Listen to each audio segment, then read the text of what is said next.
that don't give yourself false hopes.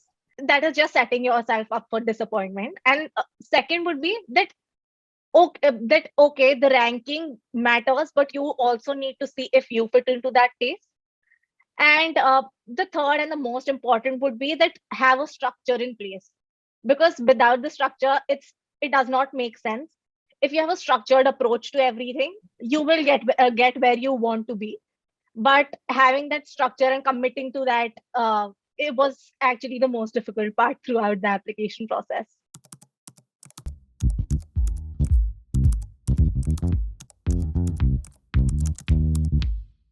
Hi everyone, my name is Piyush Ranjan. I am the founder and chief consultant of Management Masters. We are a boutique admissions consulting firm for the top MBA programs around the world. And today we have with us Veronica. Veronica worked with us to apply for multiple business schools in the UK, and she got into two very nice schools, Imperial and Bayes, both with multiple scholarships. So without further ado, let's hear it from Veronica. Hi, Veronica. It's absolutely great to have you here.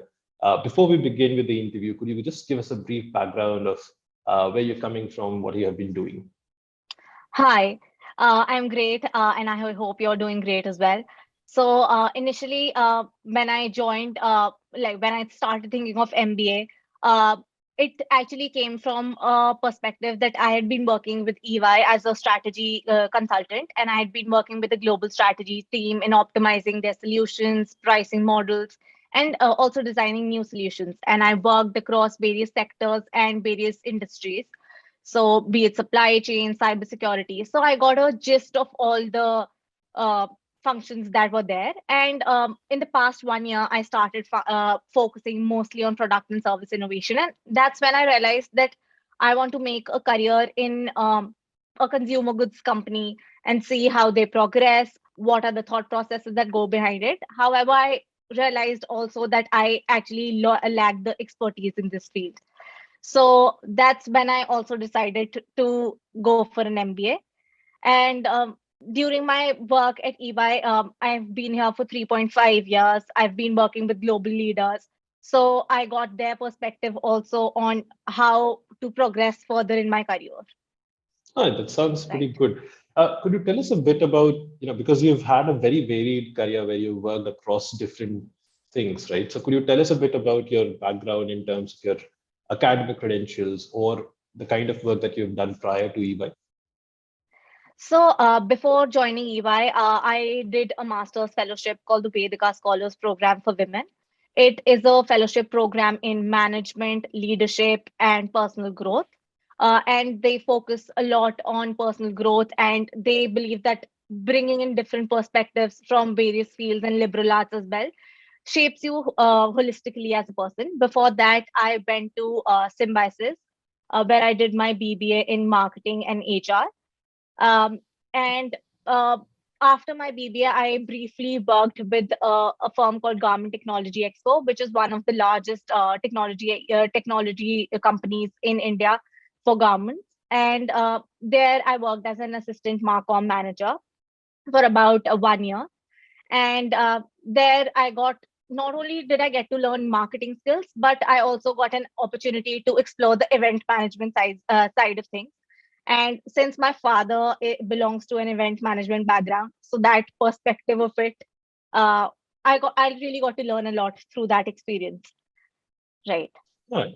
Thank you so much, Veronica. That sounds very interesting because you came from an event management background, then you moved to EY, working on consulting projects. So, with respect to the MBA program that you're going to now, could you help us understand what exactly are your short-term, long-term goals through the MBA program? So, my short-term goal immediately after completing the MBA would be to work with a consumer goods company, and probably of FMCG company, where I would want to focus on strategic brand management and help their brand and the products evolve.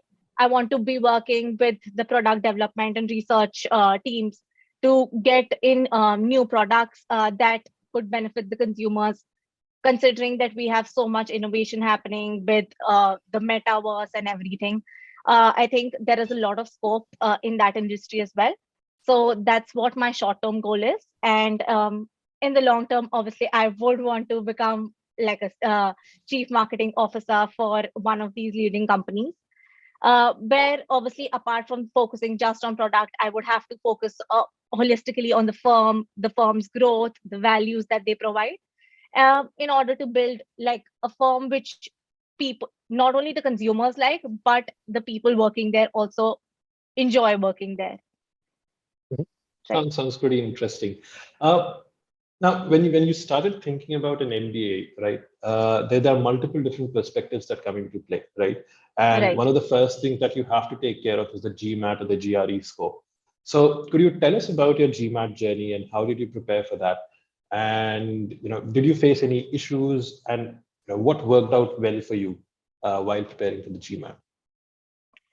So I decided actually back in 2016 that I wanted to take the GMAT. So I took a brief break after completing my undergrad, and I started focusing on GMAT. But at that point in time, I did not have a clear journey map for myself that this is how I should prepare and get there.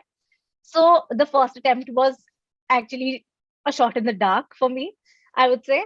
And I obviously did not do well at that point. And then I started looking at options because I did not know what to do because I was already working with Garment Technology Expo by then, and I thought that maybe I need to give myself a break, realize why I actually want to give the GMAT, not just because everyone around me is doing that, but to realize that why I want to do it, where I want to get with this.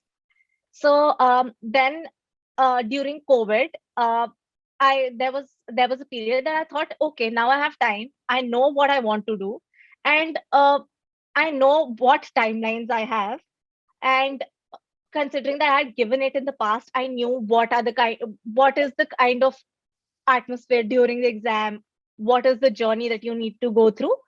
So I started focusing on my GMAT again, and I started prepping for it. I took classes as well for GMAT because initially quant was my quant was the section where I was doing better at, and then I realized probably I need to improve on my verbal, so I started taking classes for verbal. And so the first attempt that I gave after this whole journey, it was obviously it was an improvement from the last time, but it wasn't great. And I thought that obviously I could do better. So I thought, okay, maybe give it another shot. So I gave a total of 4 attempts for the GMAT, and I couldn't drastically improve my score. So, but like one time I would do good in quant, one time I would good in verbal, but I couldn't like get them to work together. But at the same time, I realized that like this would be an endless process because I might never be satisfied with the score I'm getting, and that would just keep on delaying my journey. And so I thought I'll take a pause and take the score into consideration and see what schools I can get into now.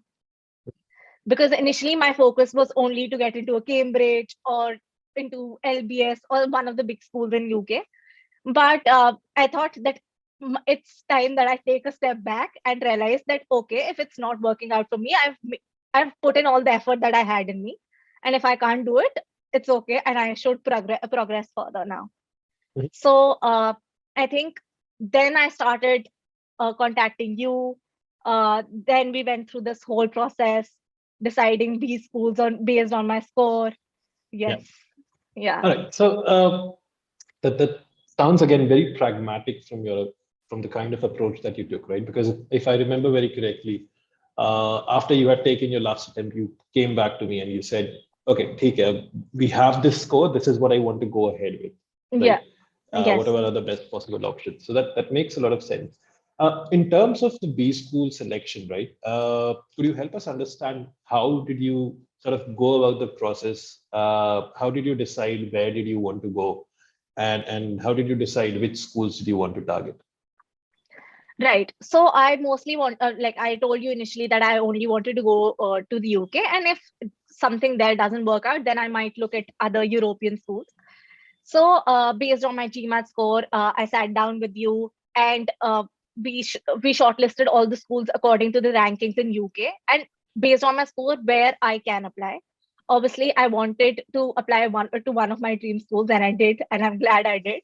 And apart from that, based on that and based on the UK rankings and the performance of the B schools in the past few years, I started also reaching out to alums from those schools, spoke to them how their experience was, because at times the ranking might be good, but if the experience there isn't good, then it's not really worth it, I would say, Mhm. at least for me.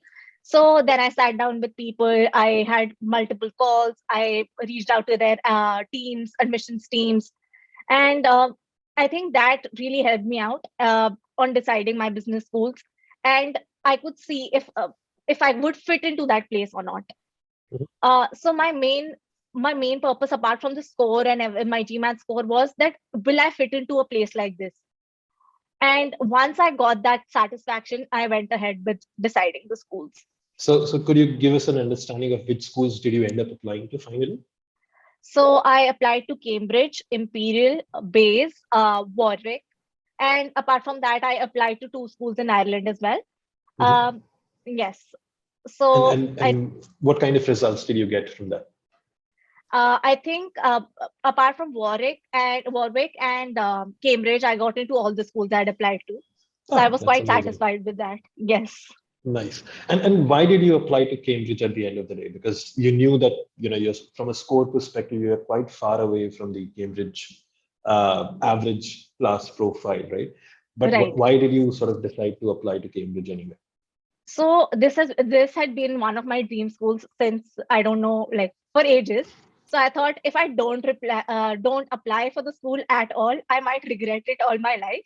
Because even if there's a 1% chance of getting something, I should try for it.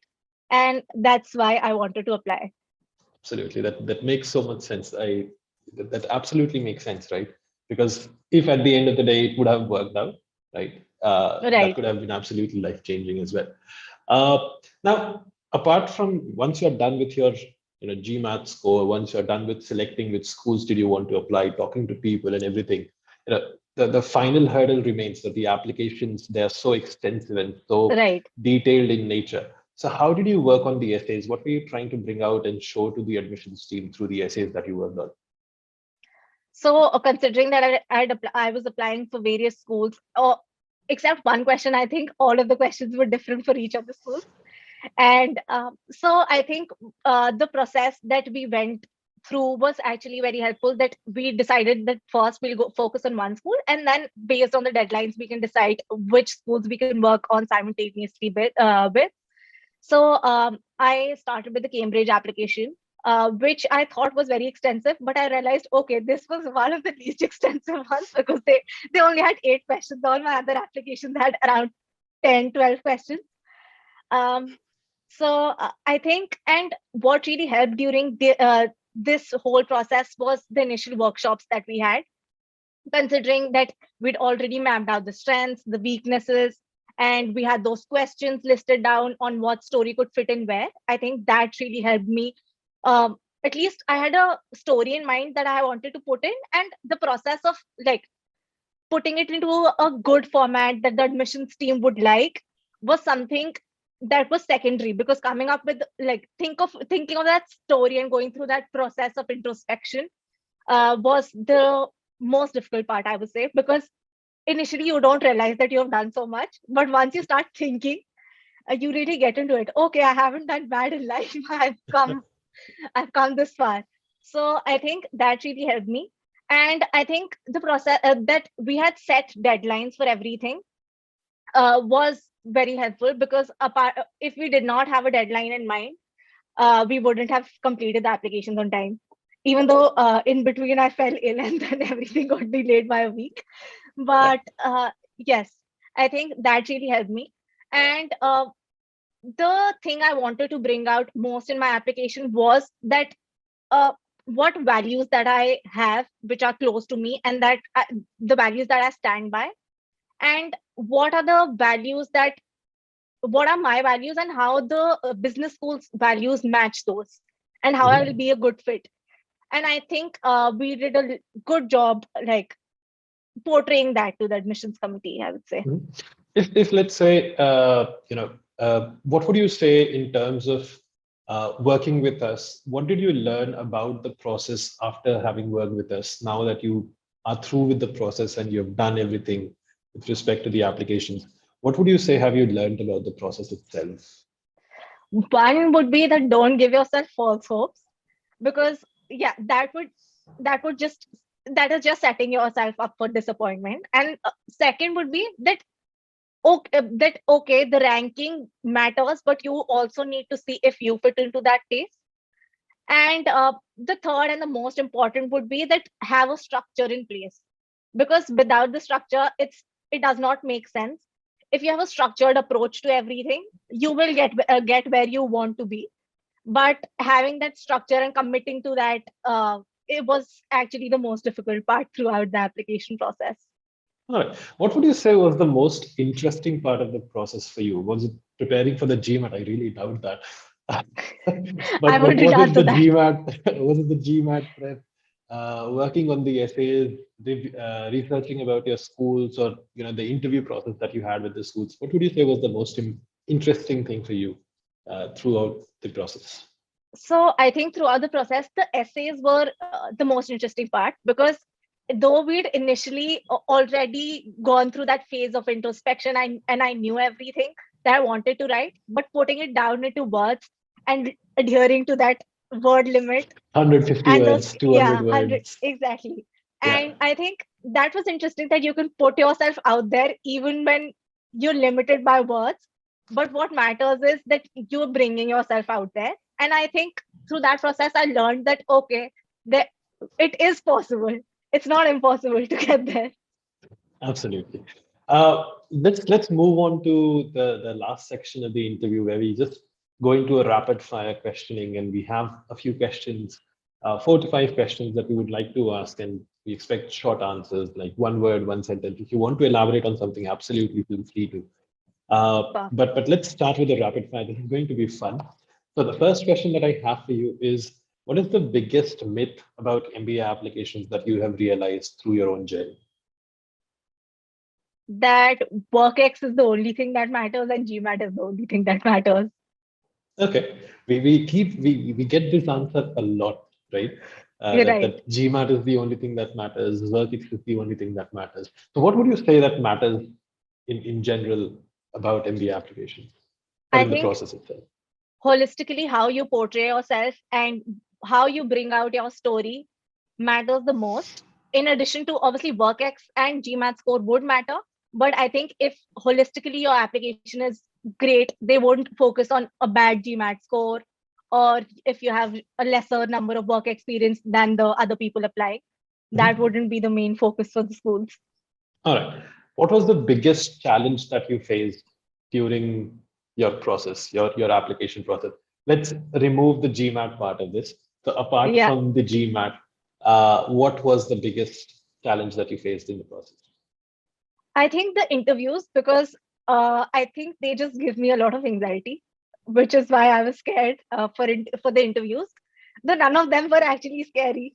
But yeah, I would say the interviews. All right. Uh, One aspect that you're really looking forward to, one aspect of the Imperial MBA that you're really looking forward to when you go there. So apart from being in the business school, we have access to a wide range of people from different masters, and they have these occasional study trips, which I'm looking forward to, international studies study trips, and they have global experience week. So that is something that I'm looking forward to, apart from just being in London. That sounds pretty good. Even being in London is quite nice, right? It's always rainy. I don't think I Yes. like that too much. But okay, let's move on to the next question. One thing that you wish you knew before you started with your MBA journey, now that you're out of it. One thing that I knew, that it is going to be such a long process. It's like a long journey. Yeah, yeah, absolutely. And one piece of advice that you have for aspirants. I would say start planning early, because that's what matters the most. If you have deadlines for yourself for everything, I think that's going to push you to get there as soon as possible. It sounds absolutely amazing. Thank you so much, Veronica, for joining us. It has been an absolute pleasure to work with you and to sort of help you through the process to get to Imperial. Also, congratulations for the scholarship, master's scholarship that you received from them. And Thank I you. wish you the best for your MBA and for all the future endeavors that you take. Thank you so much.